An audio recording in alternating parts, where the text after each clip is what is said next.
Why, hello and welcome everybody. It is Pohx again. So we're going to go over day 2 of the progression of the Fire Trapper. So we're just going to do a slash played, I think it is. This character's been on for about 1 day and an hour, well 1 day and 2 hours. Was going over some gear swaps, and I actually don't use Eldritch Battery anymore.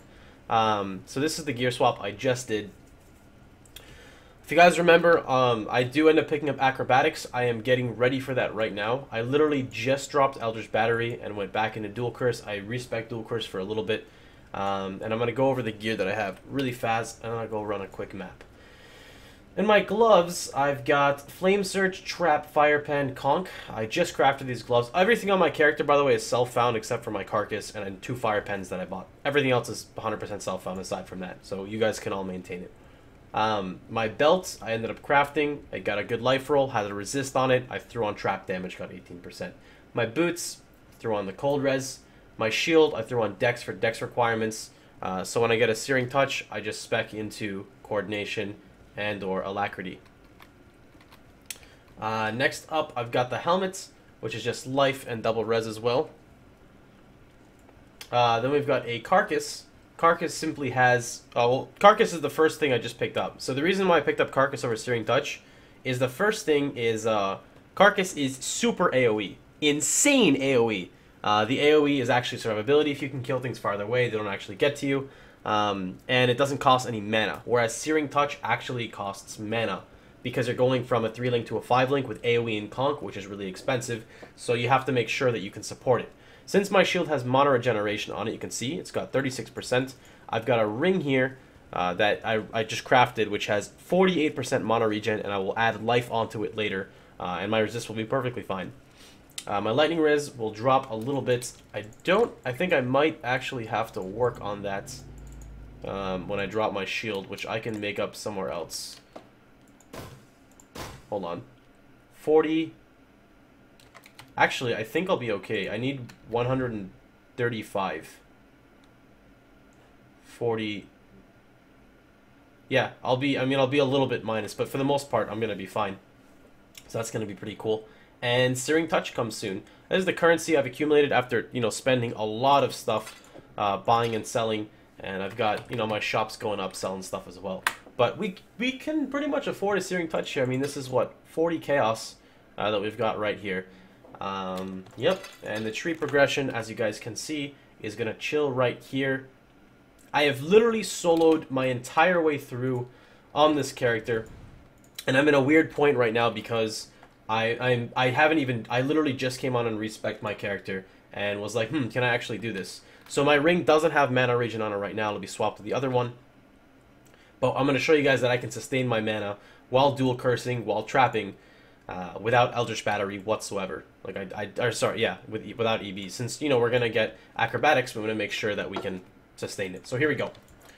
Let's put this in. Let's throw in... I'm just going to do something simple here. Oh, by the way, my Fire Trap is leveling up to 18 very soon as well. So I guess I'll do an Overgrown Shrine, and we'll throw it in. And we'll see how it goes. This might be a little loud. Let me turn it down a little bit on my end. Okay. I might not clear the whole thing. I just want to give you guys an example. My damage will go up greatly once I get a Searing Touch as well.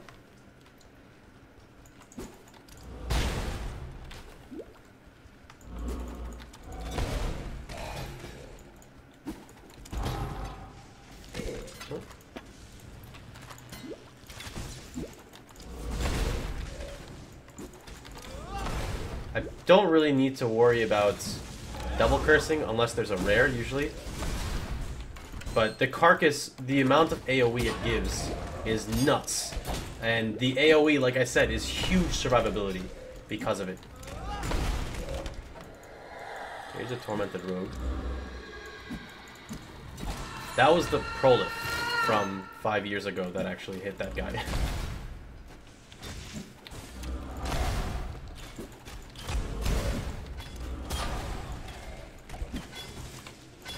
Just lob it in and watch it just all die.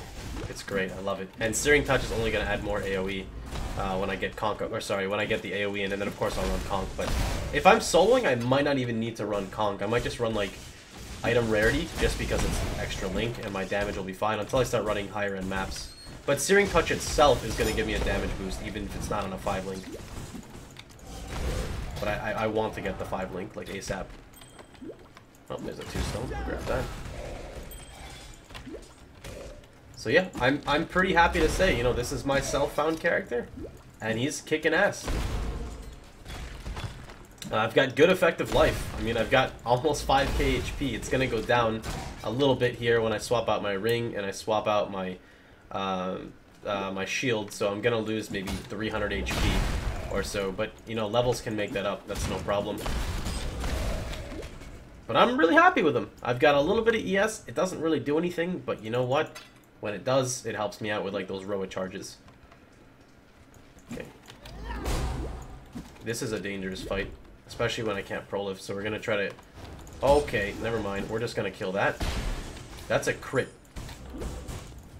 Yep, which means he's gonna get one shot. I'm not even gonna hit him.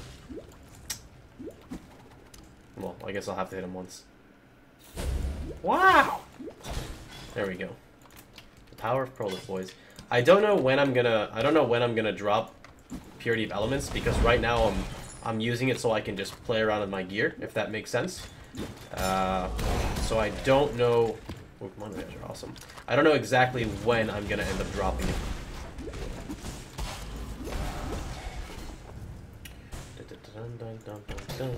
But it's pretty safe too. Like, I know I don't have any defensive mechanics, but I'm gonna roll cast when damage taken during crying here. And I'm going to, what else was I gonna say? I'm gonna roll, shit, I forgot. I already forgot, Rit. I'm getting old, guys.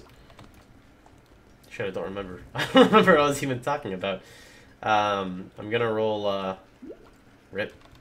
Don't worry, it wasn't that important if I forgot, right? Yeah, I guess I'm just really excited now to get a Searing Touch going, because my damage is gonna just, go up astronomically. That, and then Fire Trap level up was going to be awesome.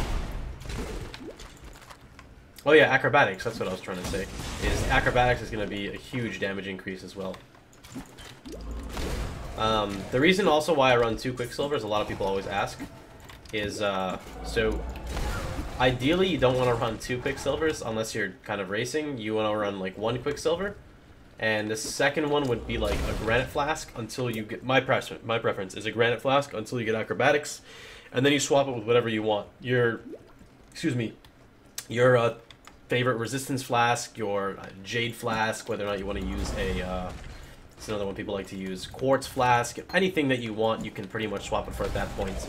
But the reason, god, the map RNG, the reason why I run 2 is, I'm a big fan of manually bobbing and weaving out of the way of attacks.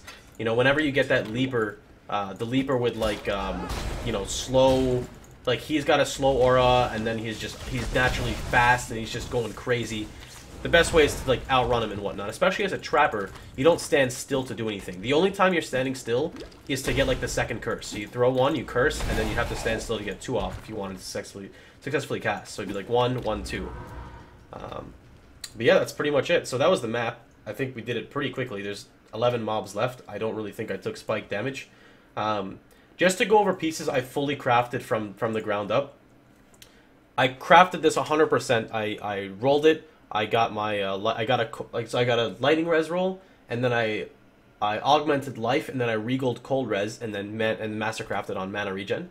This one I start off with fire damage. I augmented life. I regold cold damage, which is useless, and then added on mana regen. And the reason why is, remember, I don't want to use EB, and I still want to run a Searing Touch. This one was just from alch spamming belts. I think I found from a dungeon, and yeah, that's pretty much it. So we've got a long way to go. I'm pretty excited. The best part about the build now is it's time to go defensive. I don't really need this area of effect. Hopefully, I can drop this strength when I change out my gear. What I can easily do is I can drop the Ellie here, put this one here, and then swap out this 30 strength for this 10 strength, 10 int cast speed, and spell damage. That'll be a really nice swap around whenever I'm able to do that. Other than that, I've got the optional coordination that I don't really need, and it's time, guys, to get acrobatics and be kind of defensive. So by level 90, I will definitely have phase acro, which is really neat, because that's when the grind starts, is around 90. So that's really good. I'm really happy for that. The character's coming along really well, and I'm super excited. Actually, I ended up picking up Sanctity, which I can easily remove as well at any point in time. I'll probably drop it when I need to drop it for something. Right now, I don't need to drop it for anything. I'm at that awkward stretch right now where I'm pretty much just slowly dwindling down towards acrobatics. So you want to just fill in, like that's what I do. I fill in nodes and then I respec. So I mean, you can get whatever the hell you want at this point. And then I think when I get acrobatics, I'll be what, somewhere in the 90s. It'll be like 91, 92, 93, 94, 95, 96, 97, 98. You know, build's done, whatever you want to do. Yep. Could potentially pick up sovereignty as well. And then you've got damage as well if you want. You can get damage through the intel wheel here. This is 60% light damage for 6 points, which is okay. It's effectively 10% nodes with Firewalker as well. But, you know I always end up repeating the tree over and over and over again. But that's, that's how you learn, right? You got to memorize all the nodes, and that's how you learn the game. So with that being said, hope you guys had a wonderful time. I will upload all of my gear on the forums here, hopefully within 15 to 30 minutes of this video, and then you guys can check it all out from there. Just as a reminder, this is day 2.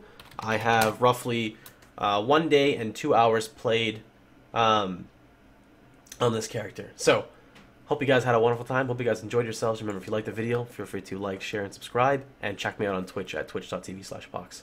Have a wonderful day, everyone, and I'll see you guys all tomorrow.